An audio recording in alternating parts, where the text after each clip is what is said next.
Remember how many type of segments were there? Three. So first one was aristocrats who were very rich, extremely rich. The second one was peasants who were poor relatively, and the third one was middle class, है ना? And those middle class became by the passage of time, very strong, and all the particular major revolution, they will participate very actively in all the major revolution what we will see in upcoming minutes. Okay, so I hope society is clear to all of you. Once again, aristocrats, peasants, and middle class. Fine. Then the next one is conservatives. Conservatives are the people who never want to change. They are the people who always believe that the past has to be respected. They were always supporter of the monarchic system, and they were saying that whatever was going on in the past should be there in the present and should continue in the future also. So this is about the conservatives. Always remember, conservatives were supporting monarchic system, means king and queen type of system, है ना? Then the next one we have the liberals. Liberals are the people who are against monarchic system, and they always advocating for the modern thinking, modern ideologies, and they were saying that equality should be there, है ना? And individual rights. So what are their points? I'm telling you one by one. First point was equality before law. Second point was individual freedom. The third point was government by consent, and the fourth point was freedom of market. Okay, once again I'm repeating, equality before law, individual right, government by consent. Government by consent means government should be formed by the people's choice, है ना? That is the meaning, government by consent. People should vote and then the government should form through election. Fine. And the last one was freedom of market. So freedom of market was also the part of this liberalism, liberal policy. And to achieve this freedom of market and to make it more business friendly, this Zollverein was set up. Okay, remember now, once again I'm telling you, to achieve the freedom of market and to bring better environment for trade and business, Zollverein has been set up. So remember, Zollverein has been set up in 1834. When this Zollverein set up? In 1834. Okay, Zollverein was set up in 1834, and basically this Zollverein was initiated from the Prussia. Always remember Prussia. And one more thing you remember, Prussia was the old name of Germany. Always remember, Prussia was the old name of Germany, है ना? So whenever I'll tell you Prussia, so always understand somewhere it is connected to Germany only. Fine. So here it was started from Prussia, and here Zollverein, basically they have removed all the trade barriers what was there in the Germany, as well as they have also reduced the number of currencies from 30 to 2 only. Previously means more than 30 currencies were there. Now only 2 currencies are there. Fine. So they have removed around 28 currencies, and now just 2 currencies are there. So that is why they have been working for the simplification, and it was the custom union. So in points I'm telling to you, Zollverein was formed by the Prussia, है ना? And the second point was it was formed in 1834. The third point was it was the custom union. The fourth point was their function will be to bring simplicity in the market, and the fifth point was they have removed the trade barriers. The sixth point was they have reduced the number of currencies from 30 to 2 only, है ना? So that is all the points that you can write in Zollverein. This also very important topic comes in examination. Okay. After this entire particular topic, now we'll discuss about this one, that is 1830 to 1848, the age of revolution. Fine. As you can see, the liberals are there, the conservatives are there. Conservatives are supporting to the monarchic system, that is king and queen, and liberals are against the monarchic system. So these people have difference of ideologies, and because of that only so many revolution will take place. Fine. So now this particular point we'll discuss from 1830 to 1848, that is the age of revolution. So one by one we will discuss all the revolution. So here we have the first one, that is July Revolution. As I told you already, July Revolution is related to which country? It is related to France, है ना? So what happened? Again come back to that Charles X, who started ruling over France from 1824 to 1830. So actually when Charles X started ruling over France now, so he did so many unnecessary things. Means he started to control over everything. he started to limit the power, rights of the people, and he started to impose more restrictions, and because of that people became very angry over Charles X. And as already they have did the French Revolution, so people of France was very energetic that they can do another revolution to change the monarchic system once again. Fine.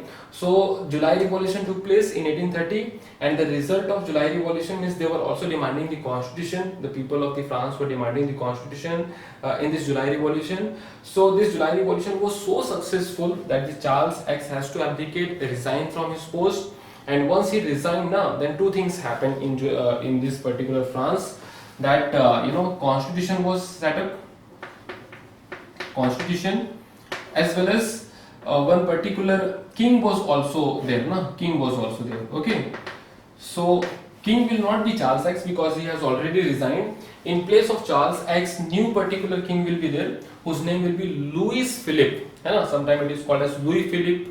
So you see the pronunciation, what is the correct pronunciation. Louis Philippe will be the new king of the France, but he will be under the constitution. What I said, Louis Philippe will be the new king of the France, but he will be the under control of constitution. And this particular setup where king is also there and constitution is also there is known as constitutional monarchic system. Once again I am repeating, the system where king is also there, means monarch is also there, and constitution is also there, is known as constitutional monarchic system. And this constitutional monarchic system in France will start from 1830. Once again I am repeating, this constitutional monarchic system in France will start from 1830 and it will last up to 1848. Okay, why? Because you can see again here 1848 in France, again one revolution will take place which is called as 1848 revolution. So we will tell why this 1848 revolution will take place. But before that, I would like to tell you about the Belgian Revolution also and Greek War of Independence also. So one by one we will start. So let's start from the Belgian Revolution. So if you see the world map, and within world map if you see the European map, so just on top of France now we have Belgium. Okay, so you can see the people are very excited in France. They were doing revolution after revolution. So the neighboring country will also get goosebumps now that yes, yeah, our neighbors are doing this much revolution, so we can also do the revolution. Similarly, this is also called as dominoes effect. So because of the dominoes effect, the Belgian people also got huge energy, and they also did revolution against their particular government. And on that time now Belgium was under the control of United Kingdom of Netherlands. So they did revolt against the United Kingdom of Netherlands, and successfully in 1830 they were liberated from the United Kingdom of Netherlands. So remember now, when Belgium got freedom, 1830, from whom? United Kingdom of Netherlands. Fine. So this is all about the Belgium. One more thing I just want to tell you, Belgium capital is Brazil, and this you also know because in political science chapter number 1, power sharing, you have this particular country as a case study. So this is all about the Belgium. Now the next one is Greek War of Independence. Okay, so always remember Greek War of Independence started from 1821 and it will last up to 1832. Actually Greek was under the control of Ottoman Empire. So on that time Ottoman Empire was very powerful place. And today it is known as Turkey. Present time it is known as Turkey. On that time it was known as Ottoman Empire. So actually you see, this Ottoman Empire was Islamic country and this Greek was a Christian country. And that is why there is a religious difference. The Greek was also the ancient country of Europe. It is one of the most ancient country of the Europe, and it is also known as the cradle of European civilization. Greek is also known as Greece, or Greek is also known as cradle of European civilization, means the European civilization has been started from Greece only. That is why religiously, historically Greece was very important country of the entire Europe, and that is why European other countries cannot see that one Islamic country is ruling over Greece. So that is why all other European countries have given huge support to the Greece for their independence, and finally with their support Greek got independence from the Ottoman Empire in 1832, and through one treaty which is called as Treaty of Constantinople. So what is the name of the treaty? Treaty name is Treaty of Constantinople, that took place in 1832. So I think I am very much clear to all of you. Once again I am repeating, this is very important question, that is why I am repeating here. It comes in 3 marks directly in board examination. Okay, so Greek War of Independence started from 1821 and it will last up to 1832. Finally, here Greece was under the control of Ottoman Empire. Ottoman Empire was Islamic country and Greek was a Christian country. Greek was very important religious country of entire Europe, and it was one of the oldest a place in particular Europe, and it is very famous for their religion, and historically it is very very important, and it is also known as cradle of European civilization. And later other European countries have given great support and help to the Greece, and with their support Greece finally got independence in 1832 through one treaty which will be called as Treaty of Constantinople. This one particular Treaty of Constantinople also asked in 1 mark. The Treaty of Constantinople took place in which year? So which year? 1832. So this you must remember. Then the next one we have is the 1848 Revolution of France. So what is this 1848 Revolution of France? Let's have a look on that. Actually, this 1848 Revolution of France happened because of this, that is GED. Okay, GED. So can you tell me what is the full form of GED? So GED full form is Great Economic Depression. GED full form is Great Economic Depression. Okay. So this Great Economic Depression started from 1830, and the entire world was the effect of this Great Economic Depression was seen in the entire world. What happened actually in this particular period? For particular last few years now, the population of the entire Europe was increasing rapidly. So you see, population was increasing, but according to that, the job opportunities were not increasing. What I said, population was increasing, but the job opportunities were not increasing. That is why people became unemployed. And when people became unemployed now, so they were migrating from rural areas to city areas so that they can find better jobs. But ultimately they were not getting any job because jobs were very limited. So they were moving to cities area. In city area, when the population was increasing, then the balance has been completely disturbed. And apart from that, in this particular time period, the bad harvest were also there because that production came down drastically. Population was increasing only. So since population was increasing, so demand was always high, but supply, the production was very less. So demand is high, supply was less. That is why price of the basic products also increased. And when price of the basic products will increase and people will not have money in their pocket, then what will happen? Normally the revolution took place. So people thought that in this crisis time we are need support from the king, but king was not doing anything to us, not supporting to us. Then why we need king? Okay, so that is why they did what?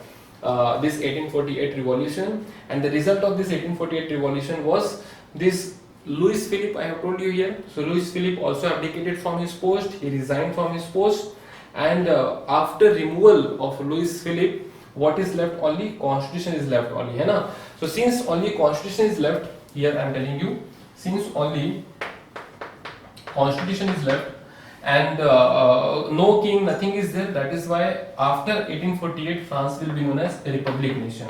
Remember, France will be known as a republic nation. I hope this is clear to everyone. Till 1848, I think picture is very much clear. Now we'll come to this May Revolution, that is Germany. It took place in Germany from 1848. So let's start talking about this one. Fine. So here basically this took place in Germany, and if you will again see in European map, one thing I just want to request you all, that you must completely mug up the European map. Where is France, where is Germany, where is Poland, where is Belgium? This completely clear to all. This should be completely clear to all of you. Fine. So here if you will look Germany now, so Germany is also neighbor country of France. So when after revolution is happening over France now, so German people were also excited. So they also thought that they should also do some revolution. So they did May Revolution. So what is May Revolution? Actually in this 1848, the people around 831 representatives were there. They have marched to the Frankfurt. Actually, Frankfurt is very famous city of Germany. Within Frankfurt now there is one church which is called as St. Paul Church.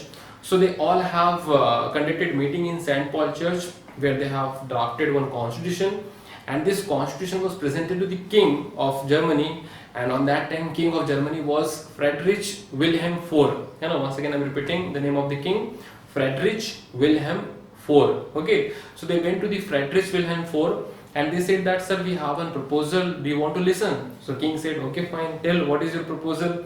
So they said that, sir, we have one constitution and we want you to accept this constitution, and once you will accept the constitution you will be under the constitution. Means constitution will be the supreme authority under which everything will be controlled, and you, the king, will take decision according to the constitution. Means you will be below the constitution and constitution will be above the king. Fine. So you tell me, king will accept or king will reject?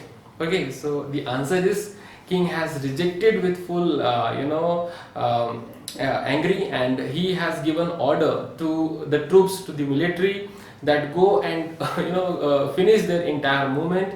So with the support of army, the entire movement of this 1848 revolution has been suppressed. And one more reason was there behind the easy suppression, that in this particular Frankfurt parliament now, the people from various background was the member, like the rich were also there, the middle class were also there, the poor were also there. So all were demanding different things. Since they were demanding different things, that is why unity was missing in this Frankfurt parliament. Since unity was missing, that is why it was very easy for the king Friedrich Wilhelm IV to suppress the entire movement, and with the help of army he very easily suppressed the entire movement. So the result of 1848 Frankfurt Parliament was unsuccessful. So I hope this is clear to everyone. That is May Revolution. So far we have seen, that is July Revolution, Belgian Revolution, Greek War of Independence, 1848 Revolution of France, as well as May Revolution we have seen. After that we have seen, we will start, that is Romanticism. So Romanticism is very important philosophy that I'll tell you, and this Romanticism has been there in previous year board examination multiple times. So you have to see that Romanticism is very important topic. So let's just start about the Romanticism without wasting even a single second. So see, Romanticism is not the romance, it is a cultural movement. Actually in this Romanticism now, people are not talking about the mathematics or the science or the logic. They are talking about the dance, culture, music, language, tradition, belief, thought. So this type of cultural things they were talking about. And there was one very famous philosopher, that is romantic philosopher were there from the Germany, whose name was Johann Gottfried Herder. So Johann Gottfried Herder said that the people, the local people of Germany, who were called as Das Volk, so they should really know their culture, then only the real nationalism can come. So this is Johann Gottfried. Apart from that, the Polish people, as you all know, Poland was under the control of Russia. I have told you in this Treaty of Vienna. So Poland was under the control of Russia. So these Russian people were enforcing their culture, their language, their tradition over the Polish people, which was not liked by Polish people obviously. So what Polish people, how they were protesting? So Polish people, whenever they have gathering in church, so they were always speaking in their Polish language.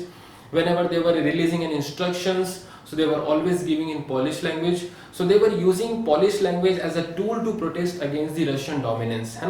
So this is also there, that is language. Apart from language, they were also using dance form to reflect and to unite people.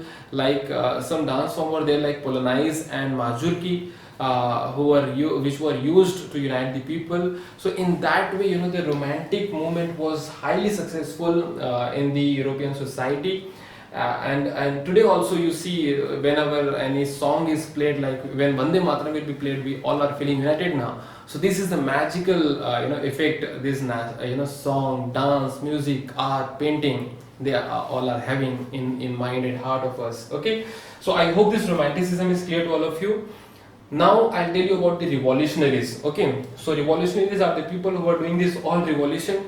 So since we are talking about the age of revolution, so we have to discuss about the revolutionaries. Okay, so let's start about the revolutionaries.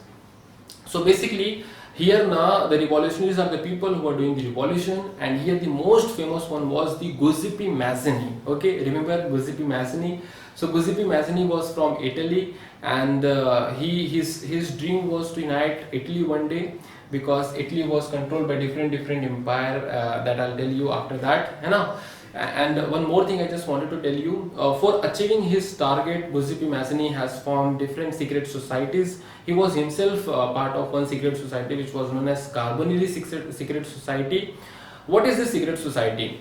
So secret society was working secretly against the monarchic system, because on that time everywhere monarchic system was only there. Fine. So if they will work openly, then they either can be killed or they can be arrested. And that is why they were working secretly, and hence it was known as secret society. Later, Giuseppe Mazzini himself has formed two secret society, which was known as Young Italy and Young Europe. First Young Italy will come, and the second one is Young Europe will come. Okay, so Young Italy he has established in 1831 in Marseilles, that is in France, and Young Europe he has established in Berlin, so in 1834. That you must remember. Okay, so I hope till here picture is clear to everyone. That is about Giuseppe Mazzini. Little bit we will discuss in this unification of Italy also. Okay, so I hope till here picture is clear. Now the last one is women.